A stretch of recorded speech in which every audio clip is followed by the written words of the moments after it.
반갑습니다. 송질줄입니다. 참 정말 몇 년 전까지만 하더라도 대한민국의 진보 좌파라고 하는 사람들한테 염치라는 게 있었죠.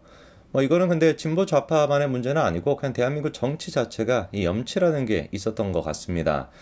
뭔가 도덕적인 타락이나 어떤 범죄 혐의 이런 것들이 드러나게 된다면 직을 내려놓고 국민들한테 사과를 하는 거 너무나 당연한 모습인 거 아니겠습니까? 불과 이제 몇 년 전까지만 하더라도 대한민국도 그런 상식적인 모습이 있었는데 그게 이제 문재인 정권 때부터 시작해가지고 사실상 완전히 무너져 내렸죠. 이거는 대한민국만의 문제가 아니라 전 세계적으로 뭐 사상 초유의 사태가 아닐까 싶습니다. 범죄 혐의로 인해 가지고 기소가 된 사람이 법무부 장관으로 임명이 된다. 글쎄요, 이게 과연 독재 국가가 아니고서야 상상이나 할 수 있는 일일까 싶은데 그런 일이 실제로 있었고, 그리고 그때부터 시작해가지고 그리고 이제 뭐 조금 더 근본적으로 간다면 이 노무현 전 대통령 때부터 시작해서 이 사람들이 도덕적으로 타락했을 때 그거에 대해서 책임을 지고 뭔가 이렇게 살아생전 그 사죄를 하고 이런 모습이 아니라 어떤 그 안타까운 극단적인 선택을 시도함으로써 뭐 면피를 해버리는 뭐 그런 모습이 있지 않았습니까? 근본적으로 책임을 지지 않게끔 만들어버리는 것이죠. 저는 그것도 이렇게 막 책임을 지는 모습이라고 생각하지는 않는데 그때부터 시작해가지고 민주당의 타락이 시작이 됐고 그 결과 지금 이재명이라고 하는 악마를 우리가 마주하게 된 거겠죠. 물론 이제 더 기가 막힌 거는 이런 어떤 진보당, 이런 어떤 민주당의 모습을 갖고 있는 인간들이 거꾸로 보수 정권에 대해 가지고 도덕적으로 타락했다는 식으로 몰아붙였다는 것이고, 그리고 그 결과 실제로 박근혜 전 대통령이 탄핵까지 당했다는 거 아니겠습니까? 박근혜 전 대통령은 이미 여러분들이 잘 아시는 것처럼 글자 그대로 땡전 한 푼 받은 적이 없습니다. 50원짜리 동전 하나 받은 적이 없음에도 불구하고 대통령직에서 탄핵을 당했었고요. 그것뿐만 아니라 온갖 수모와 고초를 겪었던 사람이 박근혜 전 대통령이었죠. 저는 우리가 뭐 윤석열 정부가 조금 더 안정화가 되고 난 뒤에 그런 이제 말도 안 되는 짓거리를 저질렀던 박근혜 전 대통령의 모든 것들을 적폐로 몰았던 인간들을 그 적폐, 그 인간들이 오히려 적폐인 거 아니겠습니까? 그 인간들에 대한 적폐를 반드시 뿌리 뽑아야 된다라고 생각을 하는데, 오늘 제가 영상을 통해서 말씀드리고자 하는 것도 그 맥락에 있습니다. 지금의 그 윤석열 정부 같은 경우는 굉장히 진짜 여러모로 예민해야 되는 정부죠. 바로 뭐 지난 그 보수 정부 같은 경우는 박근혜 정부 때였다 보니까 도덕적으로 이제 뭐 논란이 돼가지고 선동이었습니다만, 그래서 탄핵을 당한 그런 것도 있기 때문에 모든 행동 하나하나를 다 조심해야 되는, 진짜 뭐 살 얼음팔을 걷는 듯이 조심해야 되는 그런 정부인데, 실제로 그 역할을 잘하고 계시는 분들이 많습니다. 대표적으로 한동훈 장관이 있죠. 이번에 한동훈 장관의 사진 한 가지가 공개가 됐습니다. 혹시 이게 무슨 사진인지 알아보시겠나요? 비행기 안에 있는 모습입니다. 한동훈 장관이 제주도로 출장을 가는데, 그 출장을 가는 도중에 이분은 참 사진 찍으신 분은 개 탄 것 같아요. 한동훈 장관 옆에 앉아가지고 저렇게 같이 제주도를 가셨다고 한다면 제가 완전히 개 탄 거 아니겠습니까? 근데 어쨌거나 더 중요한 건 뭐겠습니까? 한동훈 장관이 지금 앉아 계시는 그 좌석을 한번 보십시오. 굉장히 좁다라는 걸 알 수가 있죠. 그러니까 한동훈 장관이 출장을 갈 때 비즈니스석을 타지 않고, 당연히 퍼스트도 타지 않고 이코노미석을 타고 제주도를 갔다라는 걸 저기 우리 사진을 통해서 확인할 수가 있는 겁니다.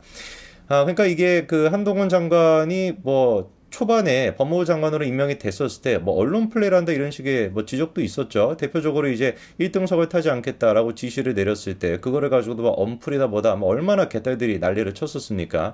근데 다시 한번 저 사진 보니까 제가 좀 이거는 뭐 둘러가지고 하는 얘기입니다만 요 분이 좀 떠오르네요. 우리 그 송영길, 연길이 아저씨가 좀 떠오릅니다. 코미디도 이런 코미디가 없죠. 한동훈 장관 따라해 보겠다고, 코스프레 해보겠다고 저렇게 한동훈 장관과 비슷한 옷에 책까지 비슷한 색깔로 골라가지고 쇼를 했었는데, 뭐 연길이 같은 사람은 그냥 뭐 할 것도 없고요. 다시 이제 우리 그 한동훈 장관의 얘기로 다시 돌아와가지고 한두 번이 아니었습니다. 미국 출장을 갈 때 그때 이제 그 인사검증 시스템에 대해 가지고 참고하겠다고 FBI 그 이제 국장 만나고 하지 않았습니까? 미국 출장을 갈 때도 마찬가지로 비행기 비즈니스로 예약하라라고 하는 지시를 내렸었죠. 바로 전에 어떤 지시를 또 했었습니까? 장관님이라고 부르지 말라는 거예요. 그냥 장관이라고 하라는 겁니다. 질문이 드는 게, 한동훈 장관은 이런 모습을 보여주고 있습니다. 바로 이제 전임부터 시작해가지고 문재인 정부 당시에 법무부 장관으로 어떤 모습을 보일까 궁금해지는 거 아니겠습니까? 대표적으로 일단 박범계가 있을 텐데요. 박범계는 진짜 희대의 막말이 많습니다만 대표적으로 이게 있습니다. 의원님들 살려주십시오. 한번 하세요. 라고 얘기하고 있는데, 저게 무슨 뭐 국회에 범죄자를 불러다 놓고 한 번만 살려주십시오 라고 호소를 해라 라는 것이냐? 그렇지가 않습니다. 무려 누구를 불러다가 앉혀놓고 대법관을 불러다가 앉혀놓고 의원님 살려달라고 해보라는 거예요. 뭐 때문에? 예산을 원하면. 대법관을 불러다가 앉혀놓고 예산을 원하면 의원님들 살려주십시오 라고 얘기하라고 대놓고 저렇게 요구할 수 있는 수준이라고 한다면 대법관이 아닌 다른 지하가 아니라 다른 어떤 직원들, 다른 부하 직원들한테 어떻게 돼 있지? 뻔한 거 아니겠습니까? 박범계만이 아니었죠. 장관도 그 정도라고 한다면 차관은 또 어떻겠습니까? 뭐 이 사진 한 가지로 다 설명이 되는 것이죠. 차관이 혹시라도 비를 맞을까봐 저렇게 이제 직원이 뒤에 가지고 무릎을 꿇고 우산을 받치고 앉아 있는 거, 저게 뭐였던 겁니까? 문재인 정부 당시 법무부의 수준이었던 겁니다. 저런 인간들이 장관이 돼 있고 저런 인간들이 차관이 돼 있다 보니까 대한민국의 사법 시스템이 제대로 돌아갈 리가 당연히 없겠죠. 그러니까 그 조국도 사실 뭐 얘기하면 뭐 하겠습니까? 그렇게 가족들의 사건으로 기소가 돼 있는 인간이 법무부 장관으로 임명이 됐다라는 거, 그것만 보더라도 뭐 게임 오버인 것이겠죠. 그래서 이제 뭐 아까 지금 좀 말씀을 드린 것처럼 이게 그냥 단순한 의전만의 문제가 아닙니다. 본질적인 문제를 이게 보여줄 수가 있다라는 걸 또 잘 나타내는 것이 이걸로 또 정리가 되는 거 아니겠습니까? 업무 추진비 박범계, 한동훈 장관에 비해서 6배였고요. 추미애, 한동훈 장관에 비해서 2배나 더 많이 썼다는 겁니다. 자, 그런데 한동훈 장관 같은 경우는 업무 추진비를 또 어디다가 쓰셨습니까? 환경미화원들, 방어원들의 어떤 그 일을 위한 그런 용품을 구매하는데 204만 원, 직원 자녀들 수능 격려 선물로 110만 원. 그러니까 업무 추진비 가운데 과반 정도, 절반 이상을 저런 식으로 한동훈 장관이 썼던 거예요. 뭐로 생각을 하든지 간에 한동훈 장관을 놓고서 도덕적이다, 도덕적인 어떤 그런 걸로 비판할 만한 건덕지가 한 가지도 없는 겁니다. 딱 한 가지라도 있으면 모르겠는데 진짜 글자 그대로 청렴결백하게 살아왔던 표본이 누군 거예요? 한동훈 장관이었던 겁니다. 그 윤석열 대통령은 말해서 뭐 하겠습니까? 한동훈 장관과 윤석열 대통령 두 사람 다 마찬가지겠죠. 그런데 이런 사람을 놓고서 민주당이 어떤 식으로 공격해 왔냐? 아무런 근거도 없이 묻지도 따지지도 않고 마치 그냥 특활비 같은 게 문제가 있다라는 식으로 고민정의가 설치되지 않았습니까? 저거는 진짜 바보 멍청이 같은 소리인 거죠. 특활비는 검찰총장이 배정을 하는 게 아니라 검찰총장이 뭐 쓸 수 있다 해서 뭐 쓰는 것이 아니라 누구로부터 돈을 받아야 되는 겁니까? 법무부 장관부터 결제를 받고 법무부 장관이 배당을 해주는 겁니다. 야, 이 부서는 얼마를 쓰고 검찰총장 얼마를 쓰고 다 이게 법무부 장관부터 시작해가지고 내려오게 되는 것이지 검찰총장이 그걸 어찌할 수 있는 게 아니에요. 고민적인 이런 시스템도 기본적인 것도 모르니까 윤석열 검찰총장 특활비를 어디다 쓰냐 저따위 소리나 하는 거 아니겠습니까? 그리고 이게 제가 참 화가 나는 게 뭐냐면 이런 식의 모습이 문재인 정부 때만 있었던 것이 아니라 저런 식의 내로남불적인 모습이 문재인 때만 있던 것이 아니라 지금도 마찬가지라는 겁니다. 누구의 도움하에? 사법부의 도움하에.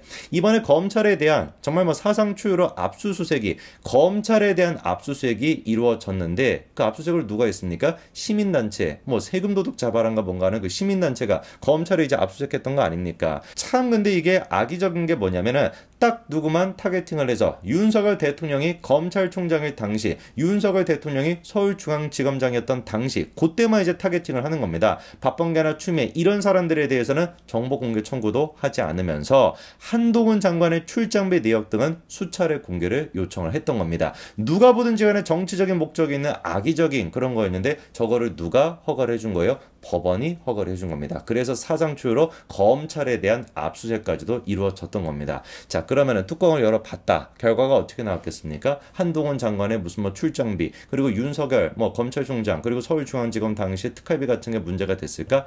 택도 없죠. 나오고 있는 얘기는 오히려 누구한테 지금 또 화살이 가고 있어요? 박범계한테 가고 있는 겁니다. 저는 정말 얼마나 다행인지 모르겠습니다. 아까 말씀을 드린 것처럼 지금의 윤석열 정부는 살 얼음판을 걷듯이 그렇게 정치를 해야 됩니다. 정말 티끌만한 그런 어떤 그 문제점도 남겨놔서는 안 돼요. 그거를 가지고 티끌만한 거를 뭐 어마어마하게 그냥 침소봉대를 해가지고 큰 문제가 있는 것처럼 이제 부풀리는 게 이제 지금 이제 민주당이 하는 역할이다 보니까 정말 조금의 어떤 그 에러도 없어야 되는 것인데 한동훈 장관뿐만 아니라 윤석열 대통령도 이런 면에서 너무나 잘해주고 계시죠. 제주도에 출장을 가는 거, 출장 가는 거 아셨습니까? 저는 몰랐거든요. 어느 누구도 출장 가는지 몰랐음에도 불구하고 보이지 않는 곳에서 이런 청렴함을 시행하고 있는 한동훈 장관, 다시 한번 진짜 존경스럽다라는 말을 하면서 오늘 영상 마무리 짓겠습니다. 감사합니다.